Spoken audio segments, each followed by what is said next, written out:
For the first time since 1968, the Ohio Bobcats are defending MAC champions. Can they repeat in 2025? Alex sits down with the voices of the Ohio Bobcats, Marty Bannister and Rob Cornelius, and then the boys break down the 2025 roster and schedule for the Bobcats. Stay tuned. What's up, guys? It's three-time NFL Pro Bowler, all-decade return specialist, Josh Cribbs. I want to welcome you to the MAC Sports Connection podcast, where Alex hosts all things MAC, all things football, all things sports, right here, MAC Sports Connection, baby. The Mid-American Conference best, bringing it only the great MAC to everyone.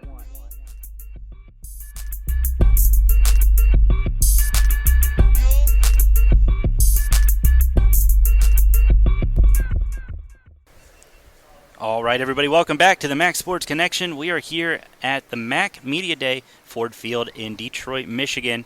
I'm here with, well, the voice of the Bobcats, a man who's had me on his show several times. Thank you so much, Marty Bannister. Marty, welcome. Good to be with you. I was wondering when you were going to have me on the show. I've had you on mine probably 3 or 4 times. I know. I thought maybe I had said something wrong. Well, if you ask Cincinnati fans, we came straight for their throats when we said that it was a bad idea that rivalry was ending. Well, we're right. We are right. Please continue. So I'm here with Marty Bannister. Marty, you took over the voice duties last year, and you were rewarded with a championship.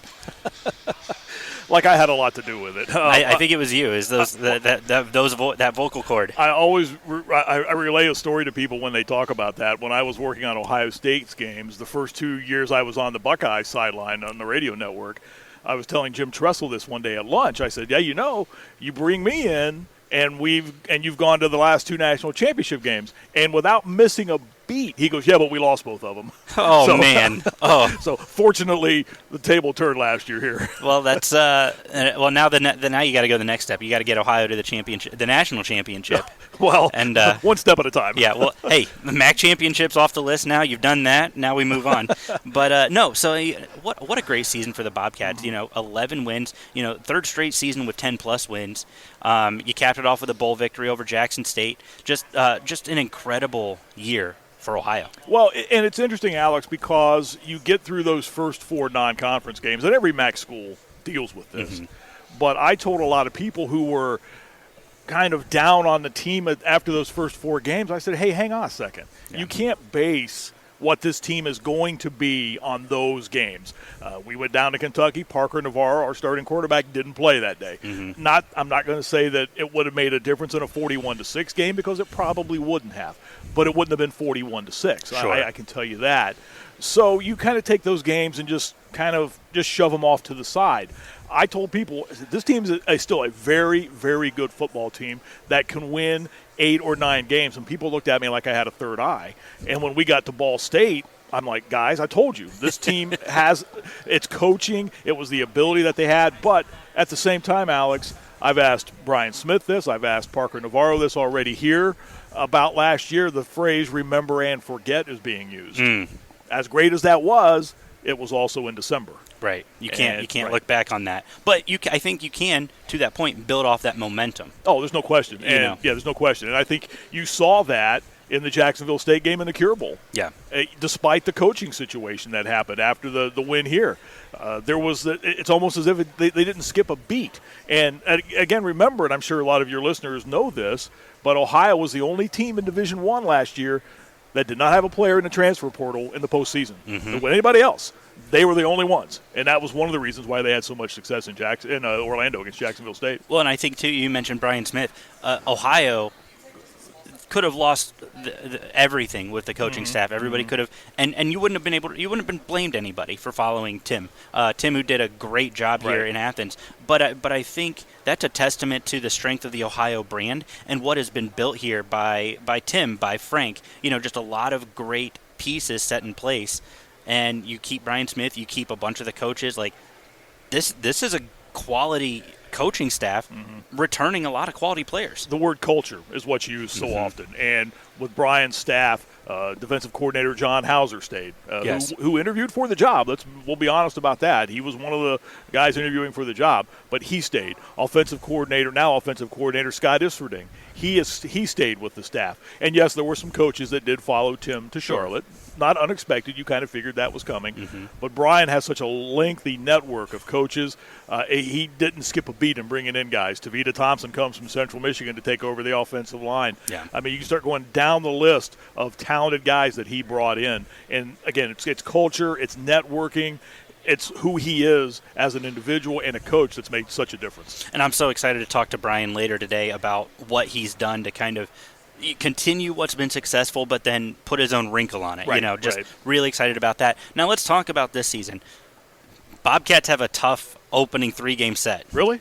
I've heard. Had noticed. I've heard. The team out of New Jersey called Rutgers. Uh-huh. Then a rare home game, and we'll talk about this in a minute, against West Virginia. But then you travel to Ohio State. I want to talk about the West Virginia game. I think I saw in a future schedule Ohio travels down to West Virginia, but how awesome is that? That we're it's getting more rare, but we're seeing Power 4 programs step in and play at Peden Stadium, at Toledo. Kentucky travels to Toledo in a couple years. Right. Yeah, and you know this from covering the league. Those occasions are very rare. Iowa State came to Athens a couple of years ago, and it scared the rest of the Power 4 away. Right. I was going to say it helps and it hurts when you win those games on your field. Yeah. Because then people are really hesitant. But the West Virginia series is a great one. It's a 2-for-1 deal. Ohio's going to go to Morgantown twice in the next, I think it's 7 years. It's a relationship that Julie Cromer, our AD, has with West Virginia's athletic director that kind of instigated and kind of jump-started the series with the two schools. But they're nearby. It's an hour, maybe a little plus to Morgantown.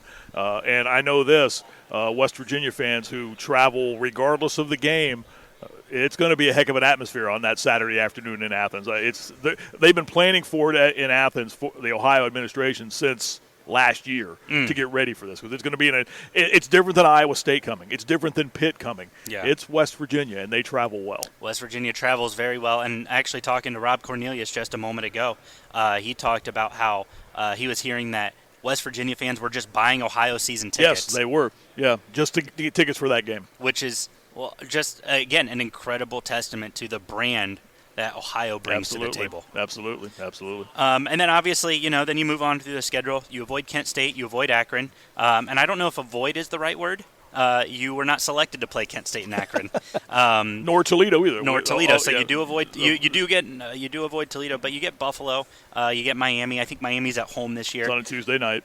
So talk about the schedule. What's where's the trap game outside of the opening 3 games there? The trap game. That's a great question. The one that I think you really kind of got to keep your eye on is that trip to Western Michigan in November, because they're a team that, as the season went on last year, they got better.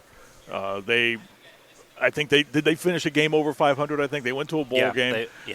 But they were better as the season went on, and there were some expectations up there in Kalamazoo this year. That's a game I would kind of keep an eye on because, again, it's one of those midweek games. It's a Tuesday night, late in November, and depending on where you are at that time of the schedule, you don't know what that could mean to your program at that juncture. But, I mean, other than that, the schedule in itself, quite honestly, Alex, I think it's pretty fair for Ohio. As you mentioned, no Toledo, no Akron, no Kent. Okay, but you get Northern, you get UMass, you get BG, but you get them all in Athens. Yeah.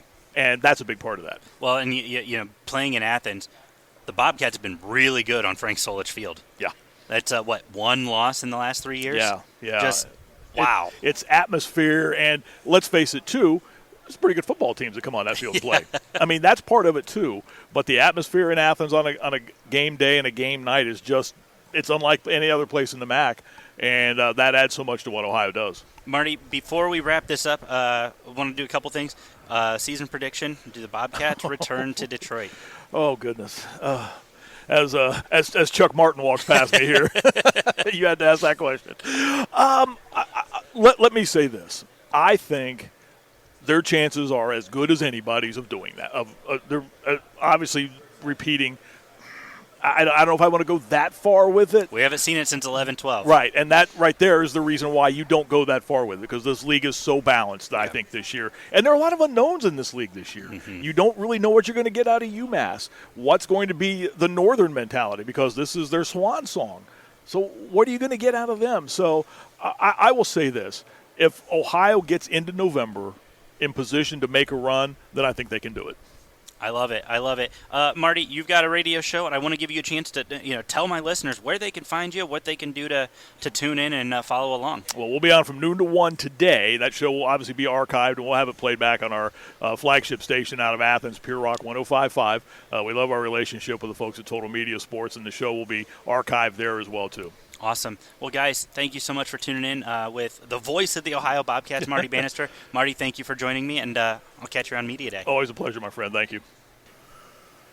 Welcome back, guys, to the Max Sports Connection. I am here with one of the voices of the Ohio Bobcats, Rob Cornelius. Rob, welcome back to the show. Yeah, there's so many of us. Marty Bannister does a great job. We're hanging out again this year, doing some football. I'm proud to be here at Mac Media Day. Yeah, it's a great time here in Detroit. It's always fun to kind of see the conglomeration of coaches, athletes get together and be friendly for a day. Exactly. It's kind of like a baseball card show or comic book show. Today we're all just fans of the MAC. It's kind of this CFL vibe. We're not mad at each other. We're all just pals here in early August or late July. Well, and that's until the pads start clicking and hitting and you get back to it. And the Bobcats, 56 years between MAC championships, come into Mac Media Day as the defending champs. We were, hockey metaphor, the Toronto Maple Leafs of this league. We invented the league. We were original 6, original 3 or whatever. Yeah. And for some reason did everything else. Winning bowls, winning divisions, doing literally every other possible thing you can do under Frank Solich and Jim Groban. We got good, because that's why we say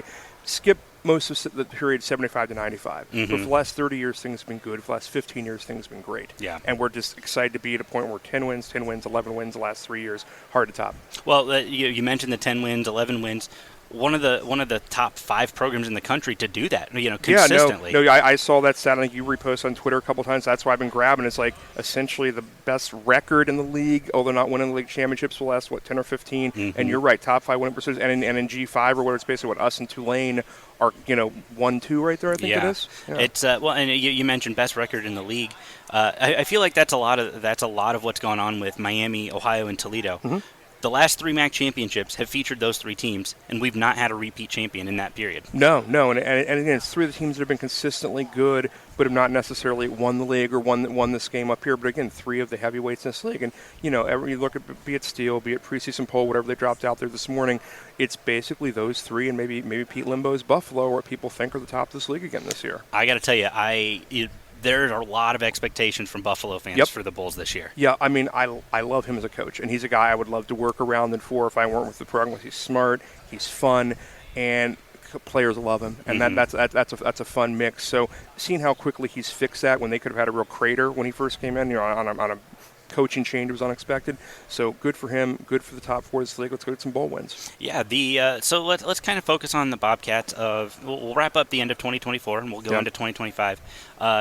You were there for all those games. A lot of really, really big moments for the Bobcats. The energy the energy was low from losing to Miami in the regular season, but the energy off the charts after blowing them out in the championship. Really was, and they were never in the game. I mean, basically, Ohio quick change, turnover, I think early in that game. That game was over about 5 minutes into it, and Miami never really answered, never really got off the map. You saw some of their best players very early in the league, very early in that game, down, hands on hips, yelling at each other, officials. They lost their cool pretty early.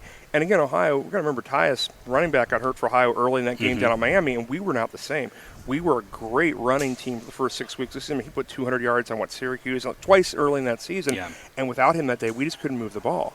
It flipped completely in this building. Anthony Tyus, just an incredible running back for the Bobcats. Yep. And now Ohio gets Saban Gura back from Minnesota. Yeah, and again, he didn't put a lot of miles on the tires last year. I'm glad he got the experience and went up, up a league, up a level, but didn't have the experience he wanted. And I think we're thrilled to have him back. Having another guy who's a home run hitter. Tyus, it was interesting. He ran over you. He was a big takes contact guy. He ran very high. It was almost a very Herschel Walker style. You're like, how's this guy? He seems like he's 6'4". Yeah. He wasn't. But CA was different. Obviously, his first year here was awesome. And if you mix him in, and the thing about made him so special is early on, he was a guy you could trust to pass protect from like game 1 or 2 as an 18-year-old, which you never see. Yeah. And that's really, really important this year, especially for a throw deep. Well, the Ohio lose a lot of guys on the defensive side of the ball, but you do retain MAC Player of the Year, Parker Navarro. Yep. How big is that for Brian Smith to be able to keep a guy like that and not have him follow Tim Albin to Charlotte? Yeah, no, I mean, Parker is really, really consistent. And the thing he fixed or changed in his game last year, I think you and I have talked about this, he was almost too aggressive when he was younger. He ran to contact, and I was afraid he was going to have 4 good weeks and get hurt because he wanted to run somebody over. And he dialed that back. He still ran in spurts and when he needed to, and on option stuff, some keeps here and there, but he never took huge contact, which reminds me of Nathan Rourke, a guy who's not a big body guy, and you're like, but everybody misses him. He looks like he's on the baseball team, not a big football player type, and that's kind of where Parker is. He's a very normal body guy, but he doesn't take big contact, and his decision-making's gotten so much better. Man, you mentioned Nathan Rourke. I watch every CFL game, so I'm super into that project. That's, it's incredible just the run that the Rourke brothers had at Ohio. Mm-hmm. And then now Parker Navarro says, I'm going to take it up another level. Yeah, no, he really has. And he got done the one thing that we had all been trying to get done for, like you said, 50-plus years. And even the Rourkes couldn't get it done. Again, they were great kids. Parker's a great kid. I mean, man, at this age. But, I mean, and again, this year he's living with some new receivers, developing new chemistry with new guys, because obviously Ohio's top receiver from last year is gone. Mm-hmm. It's a big change for the Bobcats. And I think what I'm excited about with Brian Smith is you retain a lot of the talent that was on this team, whether it be depth guys, whether it be some skill position, and you're not seeing much of a coaching turnover. No, you got to keep essentially half, if not a little bit more than half, of this staff. You kept both coordinators, agreed to stay. They get along great. They're going to run another great operation. He and John Hauser. You didn't lose a bunch of guys directly to where Coach Albin went. We don't talk about that. I mean, how that went down. He did a great job here for a long time, but it wasn't like 30 dudes went with him, to the Queen City. A couple linebackers. But what we found in this team over the last several years is no matter who you lined up at middle or inside backer, the tackles just kind of funneled to them. As long as that person was competent, they'd wake up at the end of the game and have, 10-5 or something. Yeah. And so I wouldn't say those guys are interchangeable, but we've been able to plug and play pretty well. The deal is defensive line. Last year we thought D-line going into the season was not a strength. It ended up being best in the league, I think, because, look, nobody ran on this team for the last 6 or 7 weeks. Right. You had a bunch of games you gave up 50 rushing yards. Your last thing, there were a couple negatives. You held Jacksonville State, which is the top rushing team in Con USA, to, I think, 60 rushing yards or something. If we have anything near that performance and that protects the back end of this defense, this team will be very, very good again. You just got to figure out those front 6 or 7 guys and their roles. And last year we rolled 11 or 12 deep in the D-line. Can we get somewhere near that again? Depth, third down. As long as you're not playing 20 snaps, you're fresh. It's so interesting. I remember coming into Mac Media Day a year ago with a friend of ours, Russ, talking about this team, and there were expectations that Ohio was going to finish 3rd or 4th in the conference, and that was fine. That was continuing the relative success that the program's had. Right, and that was, again, coming off 2 10-win seasons, and for most of the Frank Solich, Tim Albin era, you could basically plug Ohio in for, as I was at 7.75 wins, 8.1 wins. We'd always be right in there. I don't know that you expected 11 last year. We said the back end of the defense DBs were great, had no idea what the front looked like. Front was the best unit in the league, out of nowhere. Just an incredible effort. Really, what are your overall thoughts if you could give a win prediction for this season, if that's not too dangerous of a game here? No, I mean, here's the thing. Last year, it was an easier pre-conference schedule, and you played what I call par golf. You were 2-2, in September. You won the ones you were supposed to, beating South Alabama, not knowing from the Sun Belt that could have been trouble, handled them easily at home. You lost the 2 big non-conference games. This year, there are 3 big air quotes non-conference games. You do get one of them at home. You get West Virginia, and this is the biggest home game out of league since we beat Iowa State a few years ago, had Kansas in. We've done okay in those sorts of games. WVU is the biggest non-con opponent. And understand, Athens to the West Virginia line to the Ohio River is 41 miles. Yeah. Literally, West Virginia fans are buying our season ticket. It's fairly inexpensive. Great deal. Please buy some at $593-$1,300. But understand, that game is going to be an insane blue and gold crowd. Athens has never seen that crowd because, again, they come to this game in Athens, buy a season ticket for the cost of basically a game and a half at West Virginia. Yeah, and I think that's going to be really interesting. You mentioned the Rich Rod's second game back, which when he coached West Virginia the first time, who did he play in week 2? Ohio. Yep. And hopefully fortunes change for the Bobcats this time. Sure. I love that. You touched on it being at home. I love that some of these Power Four programs are still willing to travel to an Athens. Kentucky travels to Toledo in a couple years. I love that, and I think that's a testament to the strength of Ohio, but to some of the programs in this league. Yeah, no, and I mean, I would say a whole separate conversation. Ohio is the best brand in this league. Invented this league, has that brand name, Ohio. It sounds like the big state school. Now, someone stole the land grant in the 1870s. That changed things a little bit for us. But big picture, and that's why Ohio, I think, is in demand. And there was a little talk a couple weeks ago. It was quickly, covered in water about the Sun Belt talking to some teams in this league. But it's good to be in demand. Yes. And there's maybe 3 or 4 teams in this league that are on a rising path or have resources or something. I think Ohio and Miami in the southern part of the league, and Western and Toledo up north. If things ever break up, those are the 4 that are in demand. I think you're spot on with that. It's interesting to see the changing landscape of college football. Rob Cornelius, you have been an excellent guest, as always. I apologize. We could talk for hours. I can fill 30 minutes. It doesn't matter. We really could, and I know we could. We've done it. And it's always a pleasure to have you on to talk to you about college ball, talked about the Ohio Bobcats. Last thing before I let you go, do the Bobcats repeat? Have to play Miami. This time at home. Little different schedule. I think I told you earlier, we missed Kent Akron for the first time in 30 years. So the league schedule's a little harder. Without divisions, we can, but I think seeing Toledo here would be probably what happens. Okay. You heard it here. Ohio, Toledo, per Rob Cornelius. Rob, thank you so much for joining me. Appreciate it, man. We'll talk to you all season. All right, everybody. Welcome back to the Mac Sports Connection. We are here with our Ohio Bobcats preview. I'm Alex. Joining me as always, Graham. Graham, welcome back. I'm excited to talk some Bobcats, and not just because it's grad school, but for the first time in 56 years, they get to say they're the defending MAC champs.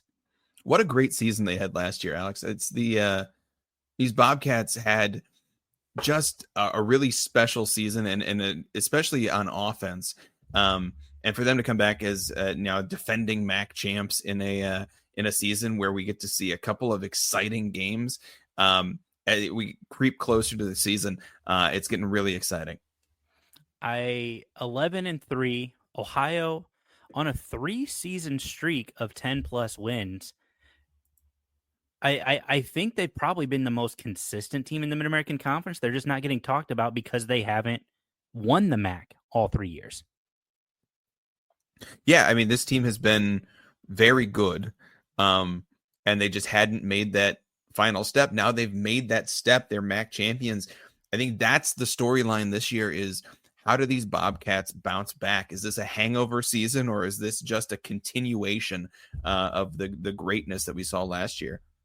Well, I think if we're going to continue the greatness, there was a little bit of a coaching turnover, but not much. In fact, I think if you're talking head coaching changes, Ohio really benefited from keeping the offensive coordinator and most of the coaching staff from a year ago. Brian Smith stepping in to take over for Tim Albin, who, as famously reported, accepted the job at Charlotte on the bus ride back to Athens.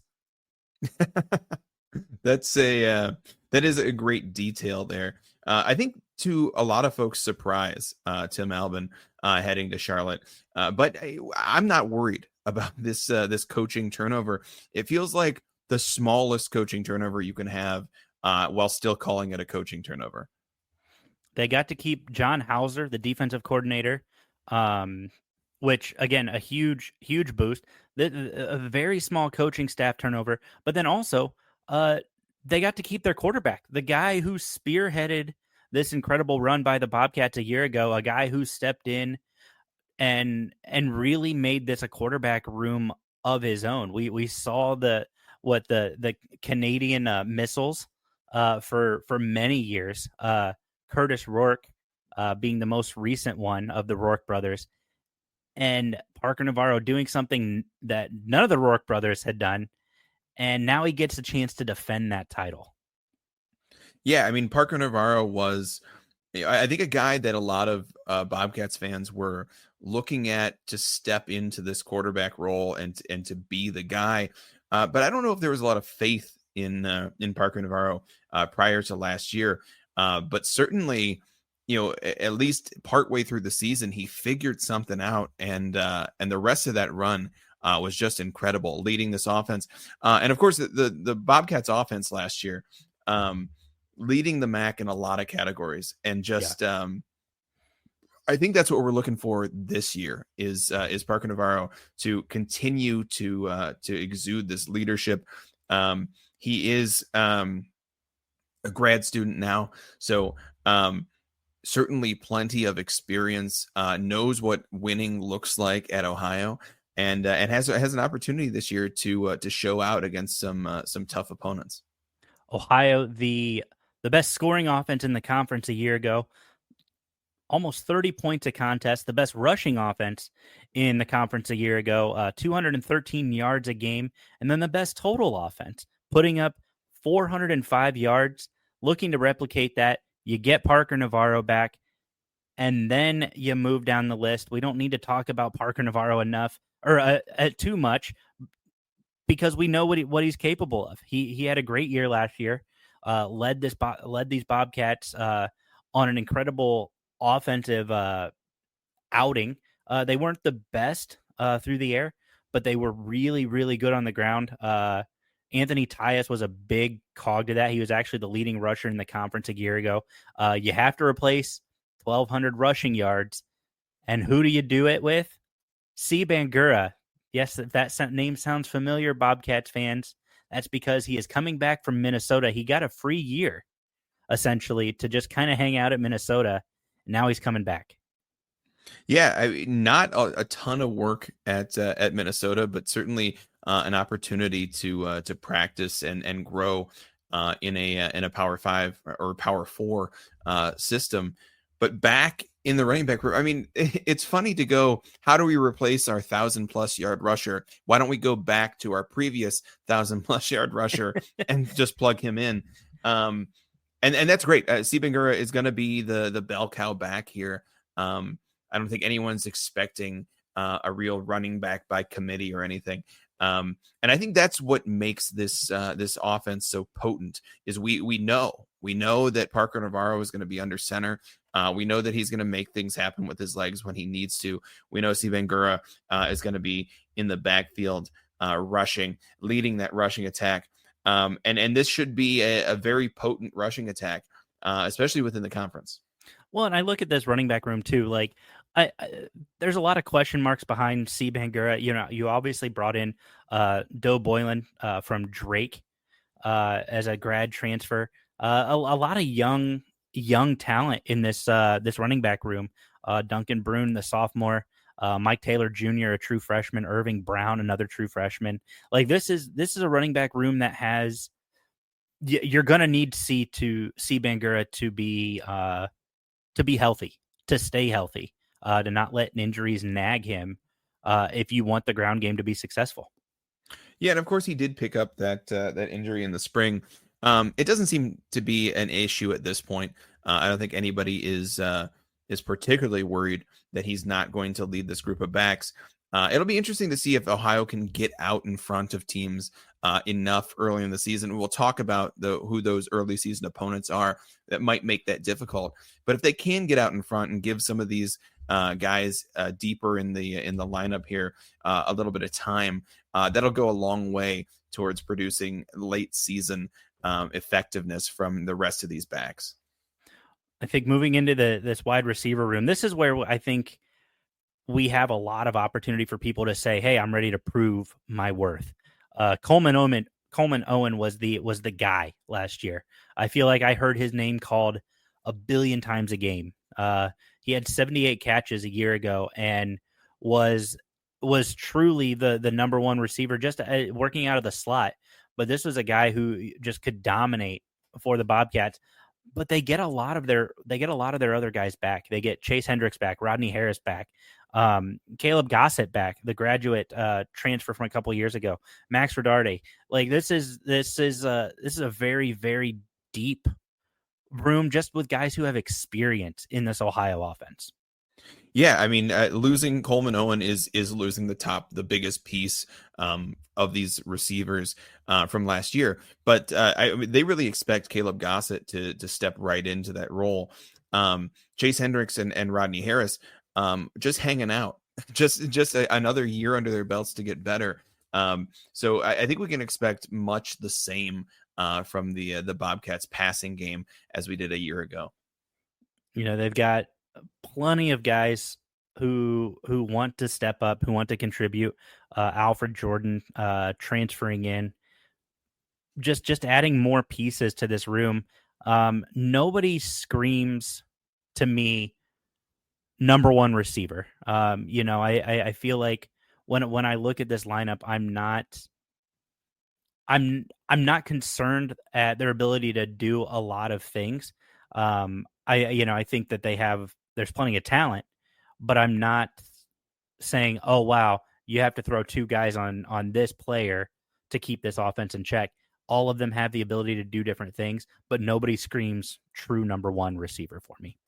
Yeah, I don't see anybody on the outside who's necessarily that guy, but I wouldn't be surprised if we're talking about Caleb Gossett at the end of the year as one of the top receivers in the MAC. I think he really is going to slot right into that Coleman Owen role from a year ago out of the slot and make things happen for the Bobcats office. Now, you talked about the Bobcats don't throw the ball a ton anyway, so it's less important for them to have a true number one wide receiver on the outside, and the stability of this receiving core I think bodes well for that passing offense.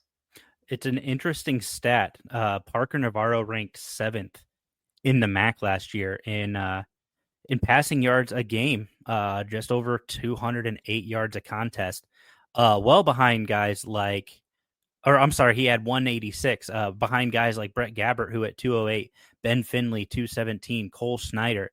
It was that ground game that really kept them alive, and they're going to be looking to turn to that again. And it's going to be well helped by this tight end room. Again, not throwing a bunch. This was a tight end room that you saw Mason Williams and Jake Bruno step in, say, hey, we're here to help block, to give whoever the room to run and do what they got to do. And they did it well last year. Yeah, and I think we're going to see much the same this year. We're going to see Mason Williams. We're going to see Jake Bruno going out blocking, doing a little bit of helping with that ground game, with the occasional route where they sneak out and pick up a first down here and there. These guys, big bodies, most of them over 6'5" in this room. Everybody over 250 pounds. So big bodies to add to the line, and certainly a great way to open up holes for the running backs. Now let's talk about this offensive line. I think this is a very interesting offensive line. They lots of guys, just lots of weight, lots of strength. Again, a big part of why they've had 3 straight seasons with 10+ wins. They lose 3 of the 5 starters, but that doesn't seem to be an issue for the Bobcats consistently.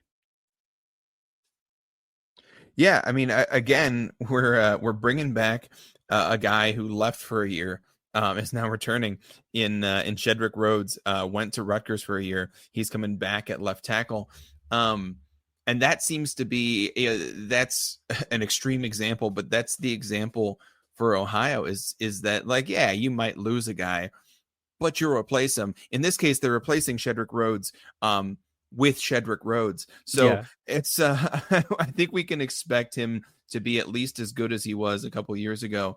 And the rest of this, offensive line, we talked about they're losing 3 of the 5 starters from last year. So we got 2 guys coming back. Well, we also have Shedrick Rhodes coming back. So we might as well say we got 3 guys coming back. And we're not so worried about it. This Nick Marinero at center is a transfer in from Dartmouth. He had plenty of experience at Dartmouth, so we expect that he will slot right in at center, be ready to lead this offensive line. Other than that, the rest of the offensive line is experienced. They're ready to play some Bobcat football. I have no doubt this unit will once again be a strength for Ohio. Now, offense might be a big strength. Defense, however, I think that is another question. We'll start with the defensive line. The defense was really good last year. They really slowed a lot of rushing attacks. They prevented teams from doing what they wanted. When I look at the rushing defense for this team, they held opponents to under 100 rushing yards, 90 rushing yards a contest. I don't see that happening this year. They are turning to a lot of incoming transfers. All of their top 6 gone. 3 of them transferring out to an SEC or a Big Ten school. And then now you just have a lot of question marks on the defensive line. Yeah, I think that's the question surrounding that question mark. That's the question, is who's going to step up here. You and I were talking about this months ago when we were watching the MAC championship game, and then eventually this bowl game for the Bobcats. But we mentioned how impressive the Bobcats offense is and how much that is the opposite for their defense. And it seems like very occasionally Ohio put up a big play on defense last year that gave their offense back the ball, and that was the turning point of the game. And this Ohio offense is so prolific that if you give them 1 or 2 extra possessions, that might mean a win. So the question here is who on this defensive line is going to be stepping up and making plays. And it's truly a question. We got transfers in. Our top guys are all transfers. And Nehemiah Dukes and Ennis Lukwin and Pius Ojukwu, whose name I have been practicing to say, and I'm still not sure I got it quite right. All of these guys have a chance to step up. That's kind of the beautiful thing about early season college football. I don't especially expect defensive line to be a strength for Ohio this year. Yeah, they've got 5 guys who have transferred in, a couple incoming freshmen. There's just so much around this defensive line that you don't know who's going to do what. I think the names you just listed, because I am smart enough to not try to say them again, are going to be massive contributors. And that's why you transfer in, right? You see there's an opportunity to compete, to try to win a starting job, and that's why they did. I mean, I'm looking at it. These are guys who are coming in from FCS programs, but then you also got Pius coming over from Central Michigan after transferring in from a JUCO. This is going to be one of the growing pains for the Ohio Bobcats this year, and I think the other big growing pain is going to be their linebacking core. 5 players gone. Yeah, we would love to see a solid linebacking core for the Bobcats. When you talk about the your kind of guys in the box, your defensive linemen and your linebackers, these are the guys you want to be solid on your defense when you have such a prolific offense, because it means you're going to get occasional 3 and outs. You're going to be able to rely on this defense to get the offense the ball back when you need to, because that's the only thing standing in the way of the Ohio Bobcats this year. Is if you let your opponents score 1 million points, it's hard to win those games. I think what we wanted to see in the offseason is Ohio bring in a ton of talent in these positions. And while they brought in some transfers on the D line, they brought in almost nobody in the linebacking core. 1 transfer coming in Cameron Hollabaugh. And other than that, everybody's the same from last year. A unit that last year was okay, not great, gets worse. And I think that's tough. Well, that puts a lot of pressure on a defensive line that we'll see, right? That on a defensive line that already has a big question mark.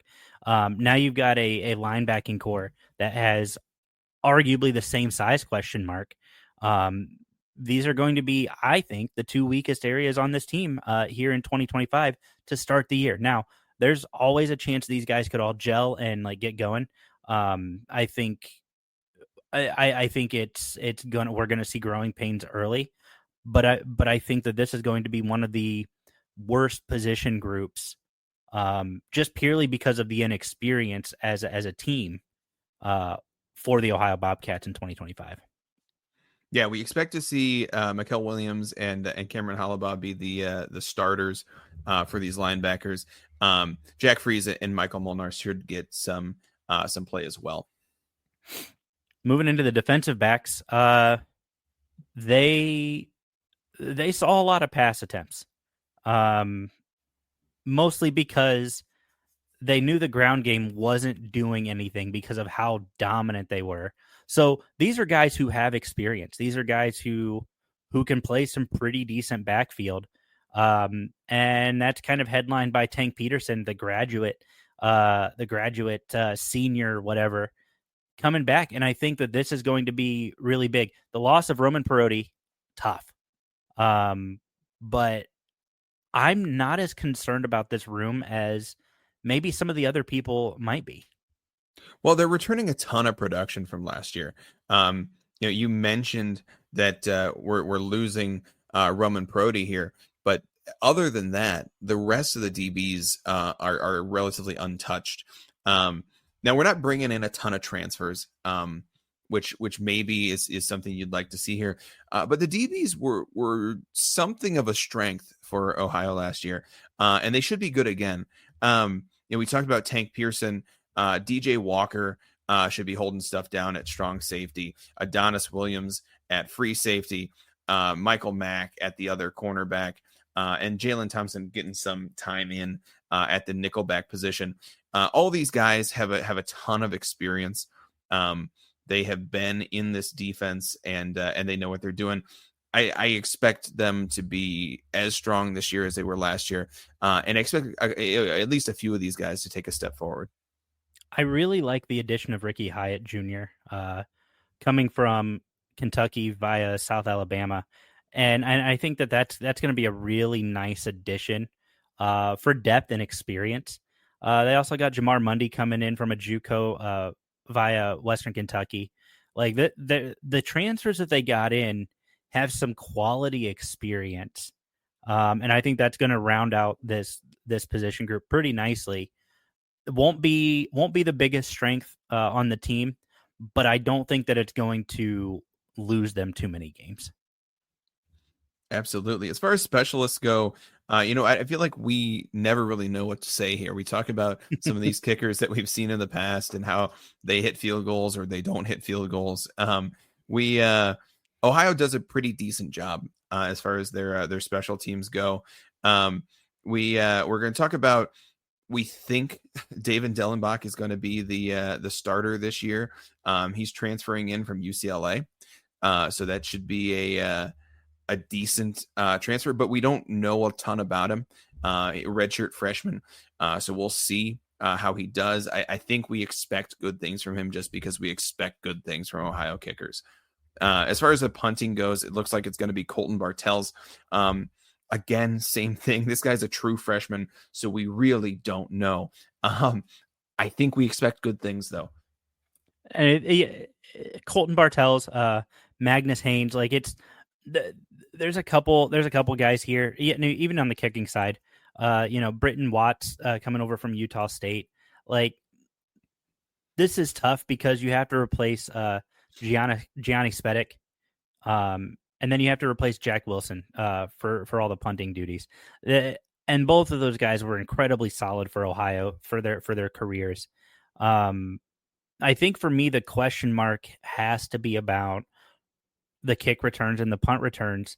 Colton Bartels, you mentioned being the new punter, but you got to replace Coleman Owen, who was a great punt returner. You and I watched how he torched special teams players with some cuts and breaks, and now who knows? Well, exactly, and when we're talking about the as far as return men go, it could be anybody. We talked about guys in the DB room. We talked about guys in the wide receiver room. We expect one of them will become the returner. The rumors right now seem to point towards Alex. Why can't I say words today? Eamon Dennis looks to be the return man at least on kick returns, also getting some work in the punt return department.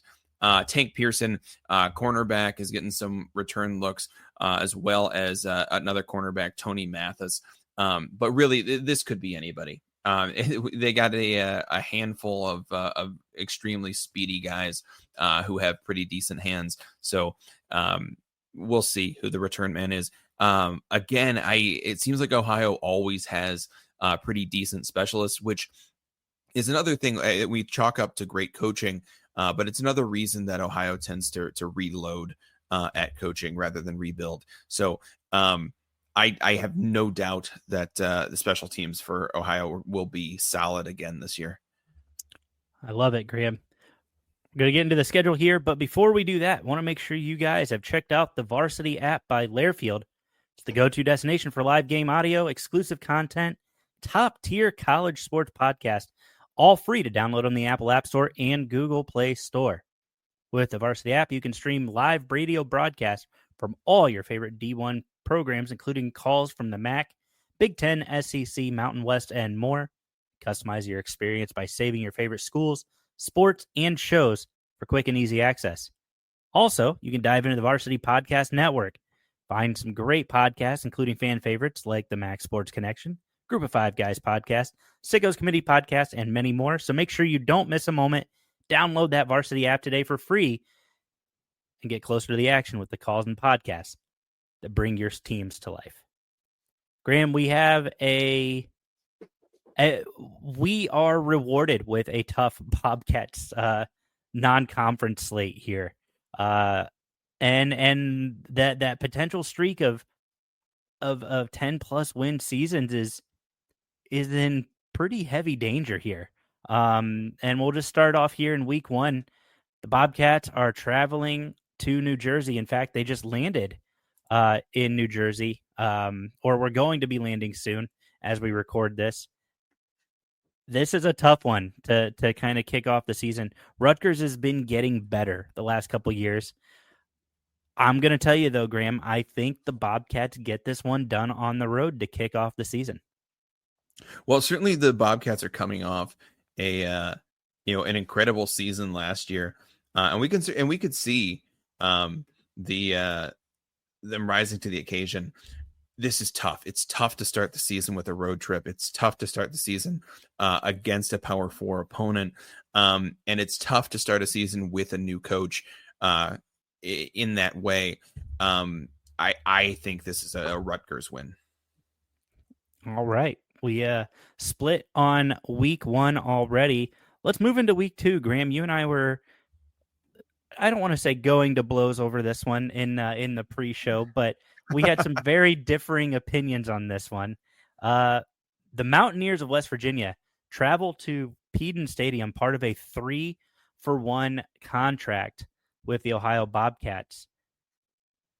I think Peden's going to be hopping, and that's going to be a lot of fun. I don't care who you are. Going to be a great atmosphere. Yeah, definitely going to be a great atmosphere.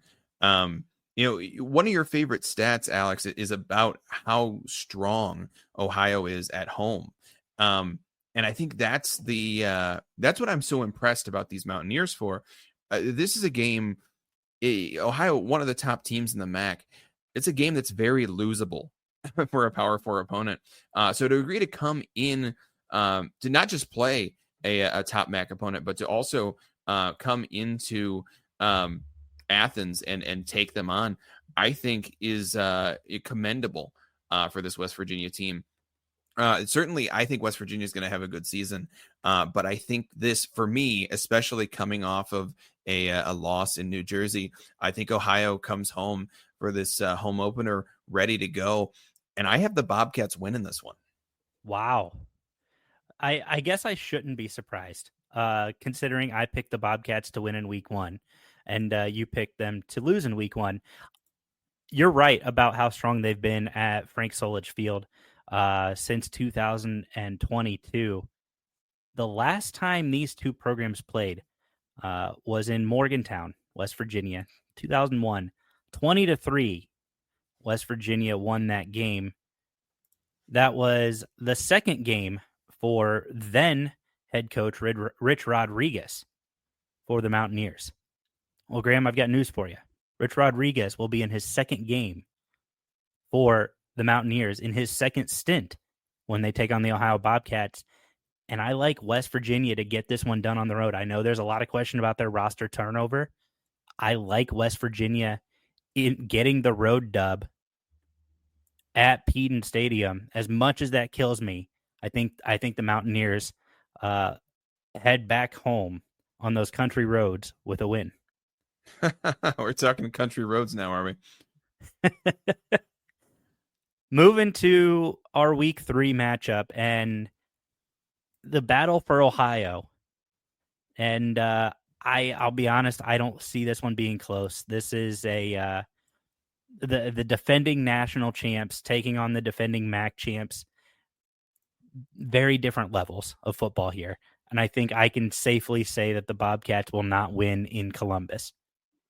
Now, I think we both agree on this. I don't know anybody who's necessarily picking the Bobcats here, unless that is you're picking the Bobcats in a mascot fight, because the last time Ohio came in, that's what happened. And I don't know if you're aware of this, but that particular fight is kind of the article that launched Hustle Belt.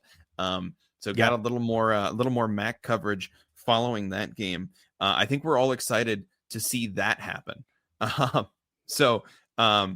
If nothing else, I'm rooting for Ohio to win the mascot fight. I think as far as the game goes on the field, that's probably just as well. I think probably this is Ohio State win. Yeah, again, a relatively easy one to pick there. Then we get Gardner-Webb down at Peden Stadium. For as confident as we are as Ohio loses the Buckeye game, I feel pretty confident saying that they're going to win the Gardner-Webb game. Yeah, I tend to agree. I don't think we have to spend too much time talking about this one. This is an Ohio win. We move on. A couple weeks ago, we talked about Bowling Green at Peden Stadium. Ohio gets their first conference dub, and they moved to 3-2 on the season. We both have different wins, but we both have them at 3-2. Before they travel up to Muncie, we went through most of this schedule already, but just to kind of give you a quick refresher, we both had Ohio getting the win down there in Muncie, and then we have the Northern Illinois game, and I know we just talked about this one a couple days ago. I really, really like Ohio, and I know we talked about that one. Ohio now on a 4-game win streak heading into the Eastern Michigan game, Graham. Yeah, I mean, frankly, I tend to agree with you there. That's we talked about this not so long ago, but yeah, I think Ohio gets the win over Northern Illinois. Again, Ohio is so strong at the Frank Solich Field at Peden Stadium. It's hard to pick against them there. We're heading into Eastern Michigan. Ohio gets to head up to Ypsi. We picked this one earlier in our previews, and I think to no one's surprise, we both picked the Bobcats here. Yeah, and you shouldn't be surprised. I think Eastern Michigan in for a bit of a rough season, and that's okay. Nothing wrong with that. But we did have the Eagles losing that one. This next one, Miami, Ohio. We talked about this one. I like the Bobcats at home, and you like Miami on the road. I do, and it's.